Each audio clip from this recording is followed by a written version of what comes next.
नमस्कार साथियों। नई सुबह, नया टॉपिक, नई एनर्जी स्टार्ट कर रहे हैं। हम अपना आज का टॉपिक लॉ ऑफ डिमांड यानी मांग का नियम। हमने लास्ट क्लास में अपने अन्य बातें समान रहने पर या सेटिरस पेरिबस के बारे में हमने पढ़ा था, और उसी को हम थोड़ा सा इन डेप्थ जाते हुए उसी को और डिकोड करते हुए हम आगे लॉ ऑफ डिमांड पर आ गए हैं। और इस टॉपिक में हमने तीन मेजरली ये टॉपिक पढ़ने हैं। पहला है मीनिंग एंड डेफिनेशन यानी अर्थ एवं परिभाषा। उसके बाद बात पढ़ेंगे हम अजम्पशन यानी कि लॉ ऑफ डिमांड की क्या मान्यताएं हैं, और उसके बाद बात करेंगे हम expectation exceptions of law of demand यानी कि अपवाद कहाँ है, या आम साधारण भाषा में कहूँ तो जो मांग का नियम है वो कहाँ पर अप्लाई नहीं होगा। क्योंकि ऐसा नहीं है कि मांग का लेवल, जो मांग का नियम है वो यूनिवर्सल तो है, सार्वभौमिक तो है, लेकिन कुछ कंडीशन ऐसी है जहां पे मांग का नियम अप्लाई नहीं होता है, या मांग के नियम के विरुद्ध मार्केट बाजार में काम होता है, तो वहां पे मांग का नियम नहीं काम करता, तो उसी को अपवाद करेंगे। तो सबसे पहले बात करें हम अर्थ एवं परिभाषा की। लॉ ऑफ डिमांड यानी कि मांग का नियम क्या कहता है? अन्य बातें समान रहने पर, ठीक है, क्या कह रहा है? अन्य बातें समान रहने पर वस्तु की मांग और उसकी कीमत में नकारात्मक संबंध यानी कि इनवर्स रिलेशन को शो करता है। अगर हमने कहा था यहाँ पे कि किसी वस्तु का अगर प्राइस बढ़ जाता है तो क्या होगा? उसकी जो डिमांड है यानी कि मांग है वो घट जाएगी। तो यहां से हमने एक कंक्लूजन ड्रा करा है कि प्राइस और डिमांड के बीच में कैसा है? इनवर्स रिलेशन है, नेगेटिव रिलेशन है। यहाँ पर मांग, हमने जाना अर्थ में मांग का नियम क्या कहता है कि कीमत और मांग के बीच में कैसा संबंध है? नकारात्मक, या ये कहें ऋणात्मक संबंध है। अर्थात अगर इसी को मुझे परिभाषा में लिखना है तो मैं क्या लिख सकता हूं? अन्य बातें समान रहने पर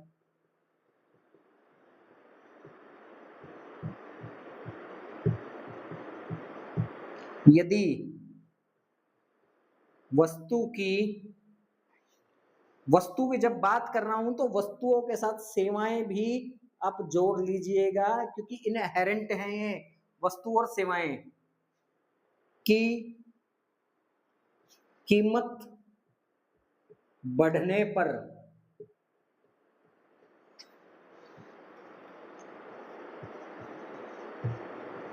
वस्तु या सेवा की मांग में गिरावट या कमी आती है। ये इसकी शाब्दिक परिभाषा है। अगर इंग्लिश में मुझे इसको लिखना है तो मैं यहां लिख देता हूं, अदर थिंग्स रिमेन कांस्टेंट, या सेम लिख सकते हो, if price increases of goods and services their demand will decrease।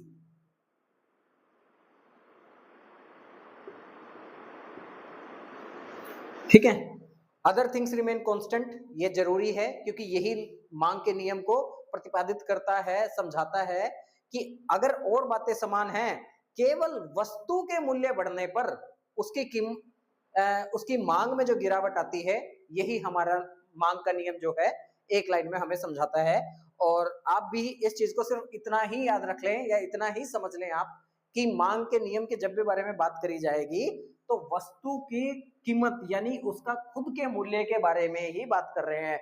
यहां से एक क्वेश्चन जैसे ड्राइव हो सकता है, मांग का नियम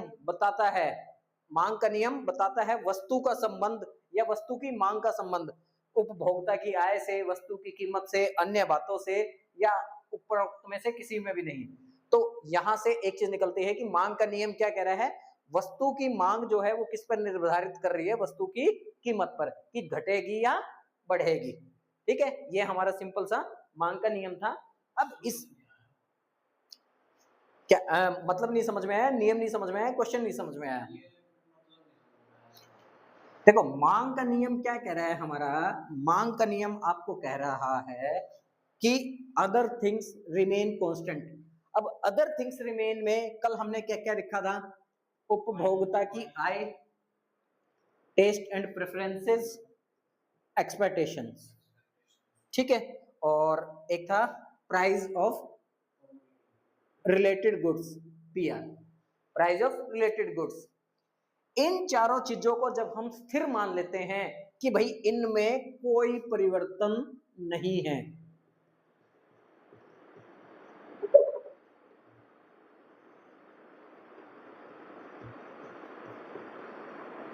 ठीक है, कोई परिवर्तन नहीं का मतलब इसको हम लिख सकते हैं, क्या ये कांस्टेंट लिख सकते हैं, इसको समान लिख सकते हैं। अब इस कंडीशन में क्या होगा, यदि वस्तु का जो प्राइस है यानी कि मूल्य है वो अगर बढ़ जाता है तो उसका असर क्या आएगा, जो उसकी डिमांड है वो कम हो जाएगी। कैसे हो जाएगी, हमने कल मैंगो का एक एग्जांपल लिया था, यहां मैं px लिख लेता हूं और यहां मैं qx लिख लेता हूं, price of mango, quantity demand of mango. हमने कहा जब 4 रुपए मूल्य था तो डिमांड, सॉरी उल्टा कर लेते हैं इस टेबल को, जब 1 रुपया मूल्य था तो हमारी डिमांड थी 4 की, जब मूल्य 1 से बढ़ के 2 हुआ तो हमारी डिमांड 4 से घट के 3 की हो गई, जब मूल्य और बढ़ा 2 से 3 बढ़ा तो हमारी डिमांड और घट के 2 हो गई, और जब मूल्य 4 तक पहुंच गया तो हमारी डिमांड घटकर 1 रह गई। तो क्या बता रहा है कि ये चीजें हमने कांस्टेंट कर ली, अगर मूल्य बढ़ा तो मांग घटी। अब इनको कांस्टेंट क्यों करा है हमने, अगर मैं ये कहूं देखो, जहां मेरी जो 1 रुपए मूल्य पे मैं 4 खरीद रहा था, इसके साथ साथ यहां मान लेता हूं एक चीज और ऐड करता हूं मैं, यहां पे इनकम,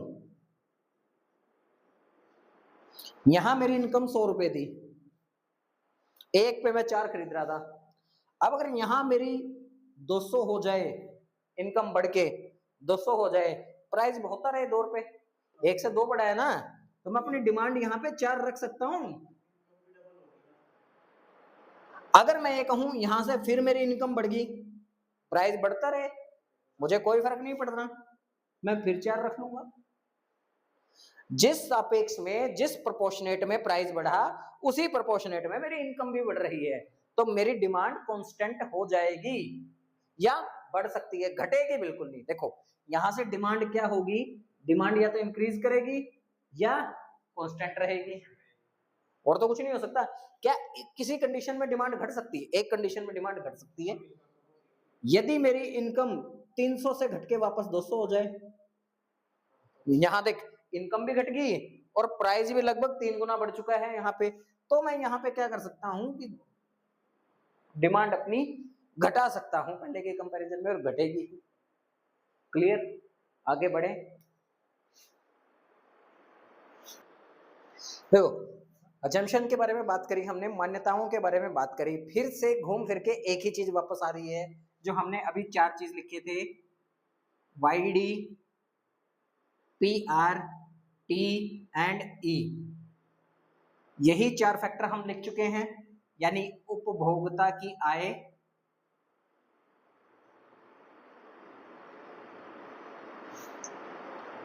संबंधित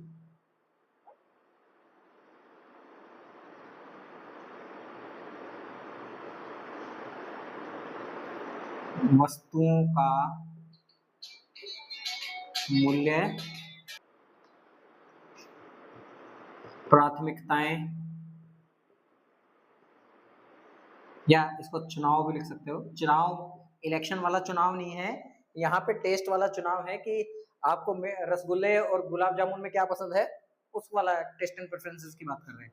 ई फॉर अपेक्षाएं यानी एक्सपेक्टेशन।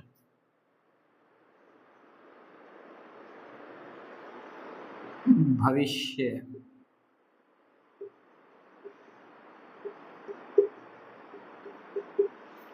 ठीक है, अब इनको समझते चलो जरा। उपभोक्ता की आय यानी income of consumer, price of related goods, related goods नहीं, हम कमोडिटी लिखेंगे क्योंकि कमोडिटी में सर्विस एंड गुड्स दोनों आ जाएगा।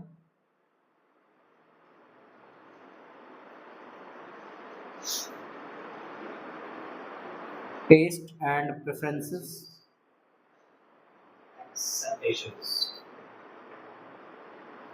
एक्सपेक्टेशंस। अब एक एक चीज इसमें समझते चलना क्या होगा और उसका क्या इंपैक्ट पड़ेगा। अगर उपभोक्ता की आय बढ़ जाए, अगर उपभोक्ता की आय बढ़ जाए, सपोज करो कि पहले मेरी आय 100 रुपए प्रति माह थी, तो मैं इसमें से जो खर्च कर रहा था यानी कि डिमांड कर रहा था, वो मैं लगभग 60 रुपए की डिमांड कर रहा था। ठीक है, अगर मेरी आय 100 रुपए से बढ़ के 200 रुपए हो गई, तब क्या डिमांड बढ़ेगी या नहीं बढ़ेगी? बढ़ेगी। हो सकता है इस प्रोपोर्शनेट में बढ़े, हो सकता है ये 120 हो जाए, हो सकता है ये सिर्फ 100 तक जाए, या हो सकता है 80 तक जाए। ठीक है, लेकिन बढ़ेगी जरूर। तो इसलिए अजम्पशन हम ये मान के चलते हैं कि उपभोक्ता की आय जो है वो आपकी स्थिर होनी चाहिए, यानी कि फिक्स्ड होनी चाहिए, उसमें कोई परिवर्तन नहीं हुआ हो। पहला अजम्पशन क्या कहता है, उपभोक्ता की आय के लिए यदि आय स्थिर रहेगी तो मांग का नियम अप्लाई होगा कि अन्य बातें समान रहने पर यदि वस्तु की कीमत में परिवर्तन होता है तो उसकी मांग में भी परिवर्तन होगा। तो ठीक है, इनकम स्थिर नहीं है तो क्या होगा, अगर मेरी इनकम 100 रुपए से 200 रुपए होगी तो मैं डिमांड तो ज्यादा करूंगा ही करूंगा ना, महंगी होती रहे। भैया मैं 500 रुपए का पेट्रोल डलवाता हूं, ठीक है, एक्टिवा में मैं 500 रुपए का पेट्रोल डलवाता हूं एक बार में, मेरी इनकम बढ़ के यानी 50,000 से और 70,000 रुपए होगी, मुझे कोई फर्क पड़ेगा? मैं तो 500 का पहले भी डलवा रहा, 500 का भी डलवा रहा हूं। ठीक है, हाँ ये आप कह सकते हो कि सर 500 में अगर उसका कीमत बढ़ी है तो 500 में क्वांटिटी तो कम होगी, लेकिन मैं तो ये कह सकता हूं ना कि मेरे एंड से तो एक्सपेंडिचर वहीं का वहीं है। या हो सकता है अगर वो क्वांटिटी मेंटेन करनी हो, मान लो 500 में पहले 5 लीटर आ रहा था, प्राइस बढ़ के सॉरी क्या बोलते हैं 125 रुपए प्राइस हो जाता है, तो मैं उस हिसाब से बढ़ा सकता हूं, मैं भी इसको 500 क्या बोलते हैं 575 का कर लूंगा या 600 रुपए का कर लूंगा समझो, तो मैं यहाँ पे भी तो लगभग अब वो 5 लीटर के करीब अभी भी तो ले ही पा रहा हूँ ना, जब 600 रुपए 100 रुपए बढ़ा दिया मैंने, तो मेरे को तो कोई फर्क नहीं पड़ रहा, मैं तो क्वांटिटी के साथ ही जा रहा हूँ, जितनी क्वांटिटी पहले ले रहा था उतनी ही क्वांटिटी अब लूंगा क्योंकि मेरी आय बढ़ चुकी है। लेकिन अगर वो मानना है सिद्धांत तो मेरी आय को फिक्स रखना पड़ेगा। क्लियर है? सेकंड पॉइंट आ जाओ, संबंधित वस्तुओं का मूल्य।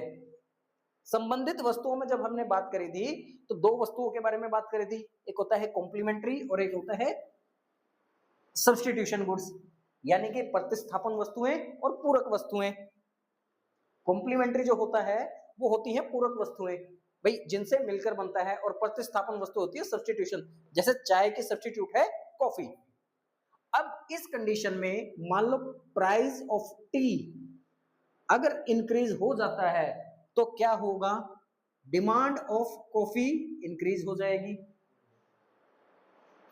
प्राइस ऑफ टी अगर कांस्टेंट है और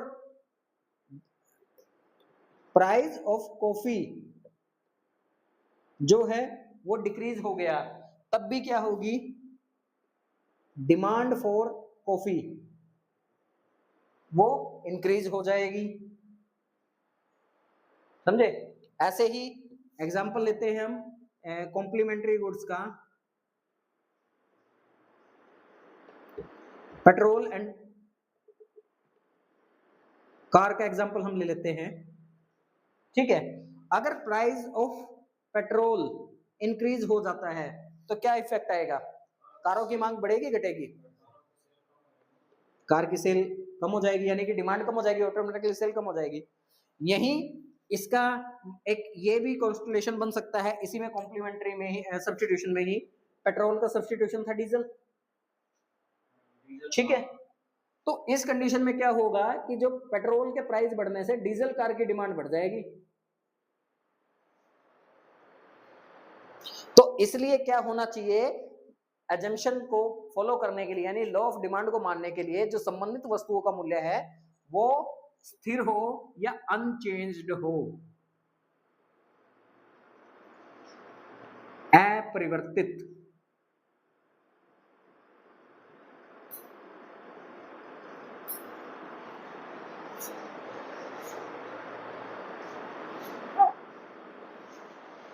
ठीक है, अगला टॉपिक, सॉरी अगला पॉइंट,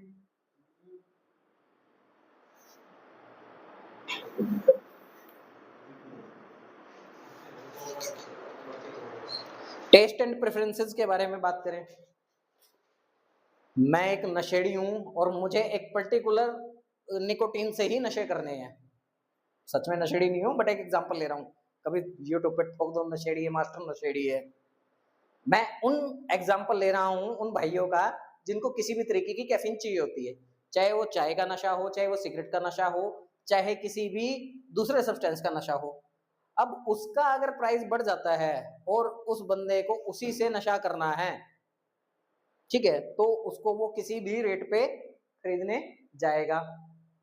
ठीक है, या इसको ये ऐसे भी मान सकते हो कि यार आपको एक पर्टिकुलर चीज से सेटिस्फेक्शन मिल रहा है, आप अपना सेटिस्फेक्शन लेवल अचीव करने के लिए आप उसको किसी भी प्राइस पे खरीद लोगे, चाहे उसका प्राइस 1 रुपए से बढ़ के 1000 क्यों ना हो। ये नशेड़ियों का एग्जांपल इसलिए बेटर लिया है क्योंकि ये उन्हीं के केस में ज्यादा एप्लीकेबल होता है।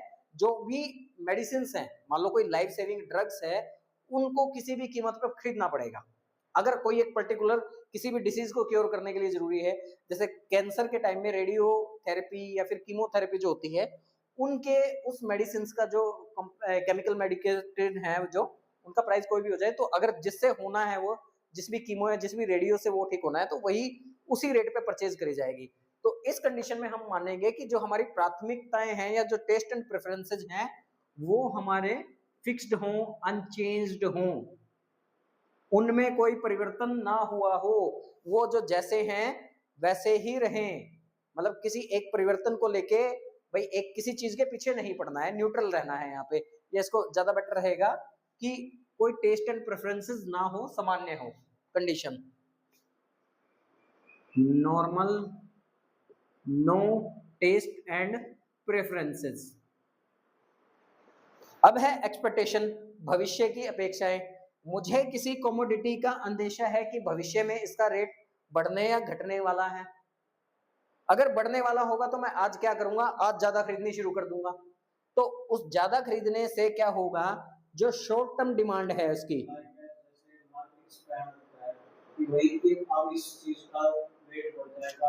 शॉर्ट टर्म डिमांड है जो उसकी वो डिमांड को बढ़ा देगा।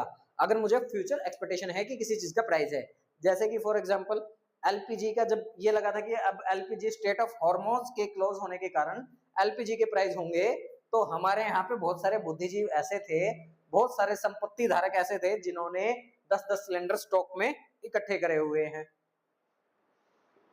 ठीक है, उन्होंने चाहे पहले वो किसी भी रेट पे खरीदा, लेकिन आज वो सेफ समझ रहे हैं अपने आप को। ऐसे ही भविष्य में यदि किसी चीज के कीमत के गिरने का डर है तो मैं उसको भविष्य के लिए पोस्टपोन कर दूंगा। तो इससे क्या होगा कि मेरी जो शॉर्ट टर्म डिमांड है वो मार्केट में या तो स्टेबल हो जाएगी या फिर डिक्रीज हो जाएगी। अगर मैं किसी चीज को खरीद ही नहीं रहा हूं अभी, तो ज्यादा चांसेस हैं उसके डिक्रीज होने के, कम चांसेस हैं उसके कांस्टेंट होने के। Clear? Exception of law of demand यानी मांग के नियम के अपवाद। अब बात करते हैं ऐसी कॉन्सेप्ट पे कि हम ये कहें कि क्या मांग का नियम सभी जगह एप्लीकेबल होता है? हम मानते हैं कि मांग का नियम है जो है यूनिवर्सल ट्रुथ है, सार्वभौमिक सत्य है कि हर जगह यदि वस्तु की कीमत बढ़ेगी तो उसकी मांग घटेगी ही घटेगी। लेकिन कुछ ऐसी भी चीजें हैं जहां पर मांग का नियम काम नहीं करता है, उनको हम डिस्कस कर लेते हैं। जिसमें सबसे पहला पॉइंट आता है हमारा आर्टिकल ऑफ डिस्टिंक्शन, यानी विशिष्टता वाली वस्तुएं। विशिष्टता वाली वस्तुओं को आप इस पॉइंट ऑफ व्यू से समझिए, इस एंगल से समझिए कि ऐसी वस्तुएं जो तभी जिन उनकी मांग बढ़ेगी यदि उनका प्राइस बढ़ेगा। तो यहां से हम एक कंक्लूजन निकाल सकते हैं कि वो कमोडिटीज जिनका प्राइस एंड डिमांड के बीच में पॉजिटिव रिलेशन है। अभी तक हमने क्या पढ़ा था? लॉ ऑफ डिमांड क्या कह रहा था? प्राइस एंड डिमांड के बीच में कैसा था? नेगेटिव रिलेशन था। डिमांड और प्राइस के बीच में नेगेटिव। देखो लॉ ऑफ डिमांड क्या कह रहा है, समझो बात को। लॉ ऑफ डिमांड ने कहा कि प्राइस और डिमांड के बीच में नेगेटिव रिलेशन है, हमारा नकारात्मक संबंध है। लेकिन कमोडिटी यानी कि डिस्टिंक्शन कमोडिटीज, जो विशिष्टता वाली वस्तुएं हैं, वो ऐसी वस्तुएं हैं जिनका प्राइस और डिमांड के बीच में पॉजिटिव रिलेशन है। प्राइस बढ़ेगा तो डिमांड भी बढ़ेगी। बिल्कुल, प्राइस बढ़ेगा तो डिमांड भी बढ़ेगी। ऐसी कोई वस्तु का आप एग्जांपल दे देते हो? कमोडिटीज के लिए जब गुड्स एंड सर्विसेज को हम गुड्स एंड सर्विसेज के लिए कलेक्टिव वर्ड यानी अम्ब्रेला वर्ड जो है वो कमोडिटी होता है। बस और कुछ नहीं। प्राइस बढ़ेगी तो डिमांड बढ़ेगी। डिमांड, क्योंकि अगर प्राइस बढ़ता है तो डिमांड तो हमेशा गिरती है। हाँ, इसीलिए ये एक्सेप्शन है, अपवाद है। ऐसी कोई एक एग्जांपल आपके दिमाग में आ रहा हो, ऐसी कोई चीज जैसे ब्रांड वैल्यू अगर है, अगर उसका प्राइस बढ़ता भी है तब भी हम लेते हैं। ठीक है, क्योंकि वहां ब्रांड का लोगो। छोड़ो ब्रांड से, अब मुझे कोई एक कमोडिटी का नाम बताओ। कोई भी कमोडिटी ले सकते हैं, जैसे ब्रांड लगा लो, एसी ले लो, ब्रांड लगा लो। अगर मैं एक चीज ये लिखूं,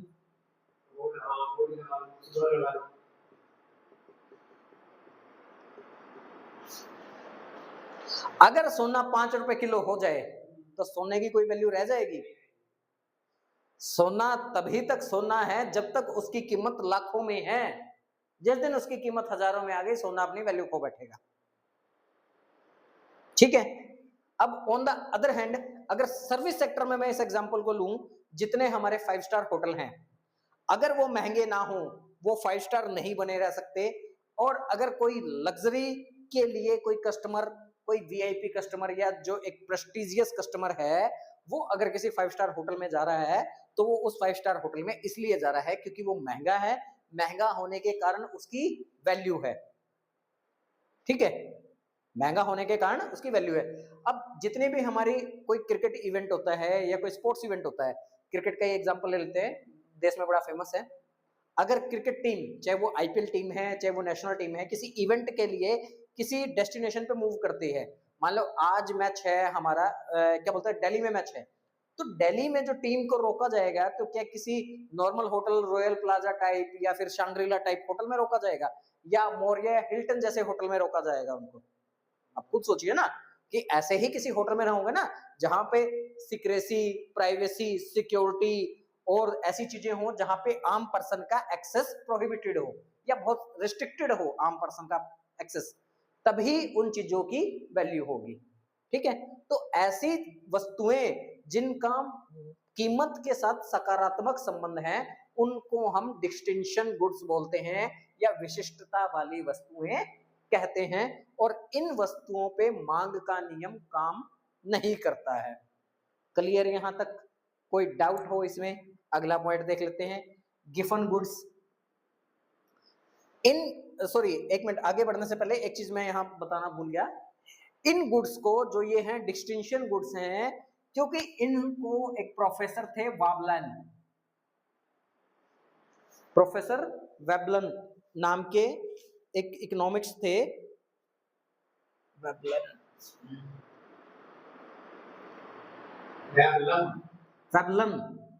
एन एन एन,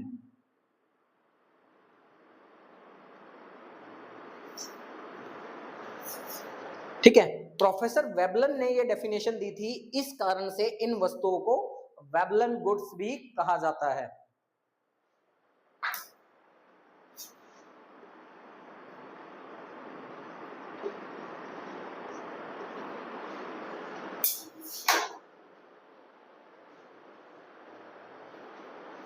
ठीक है, आगे बढ़ते हैं। हमारा गिफन गुड्स, गिफन गुड्स जो होती हैं बेसिकली उनको हम आम भाषा में कहें घटिया वस्तुएं,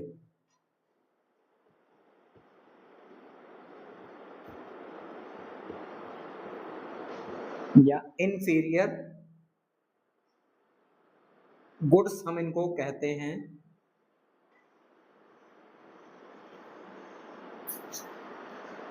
ठीक है, इंफीरियर गुड्स की एक खासियत होती है कि इनका प्राइस बढ़ने पे ही इनकी डिमांड बढ़ती है और प्राइस घटने पे इनकी डिमांड घट जाती है। अब ऐसा क्यों होता है उसके बारे में सोचिए जरा। घटिया वस्तुएं, इंफीरियर गुड्स, जिनको गिफन गुड्स कहा जाता है, इनका भी प्राइस के साथ जो डिमांड है उसका होता है पॉजिटिव रिलेशन। कीमत बढ़ने पर इनकी मांग बढ़ती है, कीमत घटने पर इनकी मांग घट जाती है। ऐसा इसलिए होता है कि जर्नली एक अवधारणा के साथ चलते हैं, जो घटिया वस्तुएं हैं वो तभी अच्छी हैं जब वो महंगी हैं। अगर वो और सस्ती हो जाएं तो वो घटिया से गिरी हुई वस्तुएं कहलाएंगी, जिनको खरीदना कोई भी पसंद नहीं करेगा। जैसे कि एक एग्जांपल बताओ मुझे, अगर किसी के दिमाग में आ रहा हो। अभी रिसेंट टाइम में एक फास्ट फूड लगा सकते हो, या और बिल्कुल ग्राउंड वाला एग्जांपल दूं तो कोरस ग्रेन होते हैं हमारे,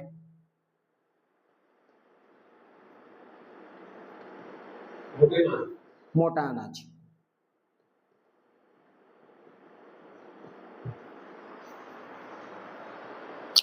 अगर मोटा अनाज बिल्कुल सस्ता मिलने लग जाए तो लोग समझेंगे कि बहुत घटिया होगा, इसको लेने का कोई फायदा नहीं है। अगर बाजरा महंगा बिक रहा है तो बाजरे की वैल्यू है, मक्की महंगी बिक रही है तो मक्की की वैल्यू है, क्योंकि यह समझा जाता है जितना महंगा होगा उतना अच्छा होगा। ठीक है, इस कारण से इनका जो है प्राइस के साथ जो होता है वो पॉजिटिव रिलेशन होता है। आगे चले भाई। अब आते हैं इर्रेशनल जजमेंट, अतार्किक निर्णय। ये एक कॉमन समस्या है हमारी इंडियन सोसाइटी की, common issue in Indian society. क्योंकि हमारी अवधारणा है कि कोई चीज महंगी होगी तो अच्छी होगी, कोई चीज ब्रांडेड होगी तो अच्छी होगी। ठीक है, यदि कोई चीज महंगी है, ब्रांडेड है, तो लाजमी नहीं है कि वो अच्छी होगी। जैसे एक आम भाषा में उदाहरण दिया जाता है कि हर चमकती चीज सोना नहीं होती, उसी तरह हर महंगी और ब्रांडेड वस्तु अच्छी नहीं होती।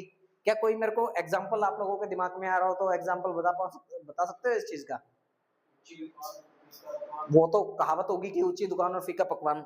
अगर कोई ऐसी गुड्स जो मान के चले कि हम ब्रांडेड है लेकिन है किसी यूज की नहीं है, उसके इक्वल में और चीजें भी उतना ही अच्छा काम कर रही हैं। जैसे आप इंडिया में देखा जाए मारुति वही चीज दे देती है, टाटा जैगवार नहीं चिराग, उसमें फर्क है। लेकिन यहाँ के लिए मैं एक आपको सूटेबल एग्जांपल बताता हूँ। स्टैंडर्ड मेडिसिन का नाम सुना है आपने? और उसके चेंज में एक जेनरिक मेडिसिन आती है। क्या जेनरिक मेडिसिन है वो अच्छी नहीं है? क्या स्टैंडर्ड मेडिसिन ही अच्छी है? अगर कोई जेनरिक मेडिसिन वही काम कर रही है तो जरूरी है महंगी मेडिसिन खरीदनी? हाँ, देखो बात मैंने क्या कहा, common issue in Indian society. Issue ही क्या है कि हमने विश्वास के नाम पे, ट्रस्ट के नाम पे एक गलत अवधारणा पैदा कर ली है अपने दिलों में कि कोई चीज महंगी है, ब्रांडेड है तो अच्छी है। विश्वास कब बनेगा? देखो कोई भी चीज पे विश्वास बनने से पहले फर्स्ट जो होता है, फर्स्ट अटेम्प्ट जो होता है वो ट्रायल होता है, सेकंड पे आपका बिलीव बनता है, और थर्ड पे आपका बिलीव कन्वर्ट हो जाता है ट्रस्ट पे। आपने सपोज करो कि सुजुकी की बाइक चलाई, आपको अच्छी लगी, आपने रेकमेंड करी, दूसरे ने फिर सुजुकी की ले ली, आप सर्विस से सेटिस्फाई हो। अब आपके दिमाग में धारणा बन चुकी है कि सुजुकी की बाइक अच्छी ही है, तीसरी फिर ले ली, और चांस की बात है कि तीसरी भी बहुत अच्छी निकली आपके पास, तो आपका ट्रस्ट हो गया ना कि सुजुकी मतलब भरोसा। जैसे कि मारुति में है, मारुति की कंडीशन सबको पता है इंडिया में क्या है क्या नहीं है, लेकिन आज आम आदमी अगर गाड़ी के एक मिडिल सेगमेंट का बात करूं, जो मध्यम वर्गीय परिवार है, उसको गाड़ी का ऑप्शन लेने के लिए बेशक से टाटा किसी और चीज में सुपीरियर है, हुंडई किसी और चीज में सुपीरियर है, लेकिन मारुति किसी और चीज में सुपीरियर है। तो अलग अलग सेगमेंट को देखते हुए आम व्यक्ति जो है, आम मध्यम वर्गीय परिवार है, तो प्रेफरेंस किसको देगा? मारुति को देगा। क्यों? मारुति पे उसका ट्रस्ट बना हुआ है, भैया रीसेल बहुत बढ़िया है, आधी रात को बेच लो, आधी रात को बिक जाएगी, सामान सब जगह मिल जाएगा, सर्विस करने वाले सब जगह मिल जाएंगे। तो वो कहीं ना कहीं हमारा क्या है, कॉमन ट्रस्ट का ही इशू है। अब ये तो हो गया मांग के नियम के अपवाद। अब इन दो पे जो हमने बात करी है, गिवन और इंफीरियर जजमेंट के साथ,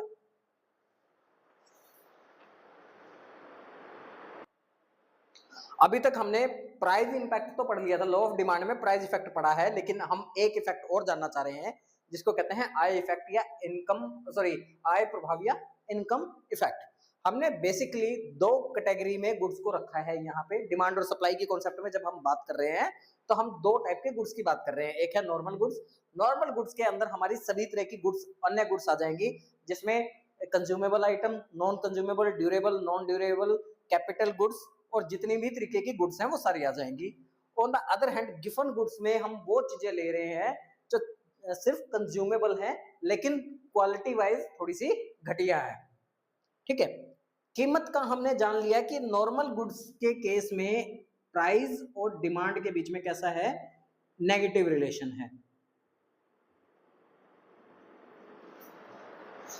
ठीक है, सामान्य वस्तुओं के संबंध में कीमत और डिमांड, मूल्य और मांग के बीच में कैसा है, उल्टा रिलेशन है। यदि कीमत बढ़ेगी तो डिमांड घट जाएगी। अब ऑन द अदर हैंड आ जाओ, इनकम इंपैक्ट कैसा है इस पे? यदि इनकम इंक्रीज करेगी तो क्या होगा? सामान्य वस्तुओं के केस में यदि उपभोक्ता की आय बढ़ती है तो मांग पे क्या प्रभाव पड़ेगा चिराग? यदि उपभोक्ता की आय बढ़ती है तो सामान्य वस्तुओं की मांग पर क्या प्रभाव पड़ेगा? डिमांड इंक्रीज होगी। ठीक है, तो यहां पे हम क्या कह सकते हैं, इनकम इंपैक्ट कैसा है, पॉजिटिव है। ठीक है, यानी कि नॉर्मल वस्तुओं के केस में अगर मुझे एक लाइन में डिफाइन करना है, normal goods are those goods which have negative price relation and positive income relation. सामान्य वस्तुएं वे वस्तुएं हैं जिन पर नकारात्मक कीमत प्रभाव है एवं सकारात्मक आय प्रभाव होता है। क्लियर बात? इतनी एक लाइन में खत्म करें इस बात को। आ जाओ अगली पे, यानी गिवन गुड्स पे। इस पे हमने पढ़ा था प्राइस और डिमांड का क्या है। यदि प्राइस बढ़ता है तो इसकी डिमांड भी बढ़ती है। गिवन गुड्स के बारे में भी यही बात करी है ना हमने कि ये ओनली ऐसी हैं, और इनको हमने पैराडॉक्स में भी लिया है, यानी कि अपवाद के केस में लिया है। इसी को गिवन पैराडॉक्स भी कहते हैं हम।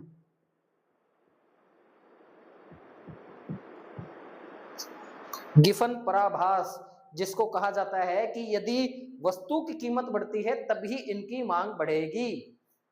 तो ये रिलेशन हमने देखा, यहाँ पे कैसा रिलेशन है इनका, पॉजिटिव रिलेशन है। तो आप इतना समझ गए हो तो ये भी समझोगे, यदि उपभोक्ता की आय बढ़ेगी तो क्या वो घटिया वस्तुएं खरीदेगा? क्या करेगा? इनकम के साथ, यानी इसका इंपैक्ट कैसा होगा, डिमांड हो जाएगी इनकी डिक्रीज। तो यहाँ पे हमारा क्या हो जाएगा, नेगेटिव रिलेशनशिप।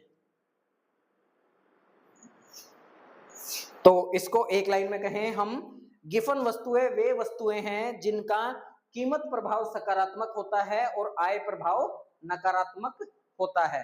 क्लियर है? सकारात्मक और आय प्रभाव नकारात्मक।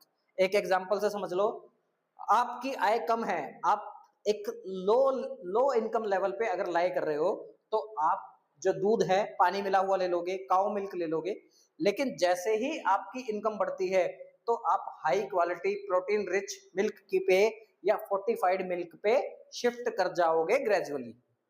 क्लियर है? तो इसी के साथ लॉ ऑफ डिमांड का टॉपिक हम, और इसी के साथ लॉ ऑफ डिमांड का हमारा टॉपिक यहाँ पे हो जाता है खत्म। इसके बाद हम नेक्स्ट क्लास में करेंगे elasticity of demand. Civil services में यानी यूपीएससी में supply sorry elasticity of demand से कोई क्वेश्चन नहीं पूछा जाता है। क्वेश्चन पूछा जाता है स्टेट पीसीएस में, एसएससी में या फिर एकेडमिक्स में।